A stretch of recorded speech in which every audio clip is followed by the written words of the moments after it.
Students உங்களுக்கு NEET இல்லைனா medical field முடிஞ்சுன்னு யாருங்க சொன்னா? இப்போ 2026ல டிமாண்ட் இருக்க கோர்சஸ்ல ஒன்று BSc nursing.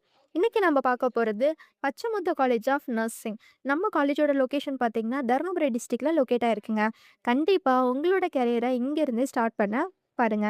MGR university affiliated 4 years BSc nursing course, modern lab, clinical exposure, hostel facility, placement சப்போர்ட்னு வேறு லெவலில் இருக்குங்க. நம்ம காலேஜோட எக்ஸ்பெக்டட் 2026 கவுன்சிலிங் கம்யூனிட்டி ட்ரெண்ட் பார்த்தீங்கன்னா OC 130 to 170 plus cut off expect பண்ணலாங்க.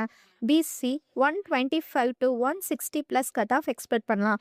எம்பிசி ஒரு டிஎன்சி பார்த்தீங்கன்னா 115 to 150 ப்ளஸ் எக்ஸ்பெக்ட் பண்ணலாம். அதுவே எஸ்சி பார்த்தீங்கன்னா 95 to 135 ப்ளஸ் பார்க்கலாம். எஸ்டி அப்படின்னா 85 to 125 ப்ளஸ் கட் ஆஃப் பார்க்கலாங்க. எக்ஸ்பெக்டட் ட்ரெண்ட்ஸ் ஒன்லிங்க. அஃபிஷியல் அலாட்மெண்ட் தமிழ்நாடு செலெக்ஷன் கமிட்டியில் ரிலீஸ் பண்ணுவாங்க. ஃப்ரீ நர்சிங் கவுன்சிலிங் கைடன்ஸ் வேணுமா? இல்லை கவர்மெண்ட் கோட்டா கைடன்ஸ் வேணும்னா உடனே வெயிட் பண்ணாமல் கான்டாக்ட் பண்ணுங்கள் ஸ்க்ரீனில் தெரிய நம்பருக்கு. தேங்க்யூ.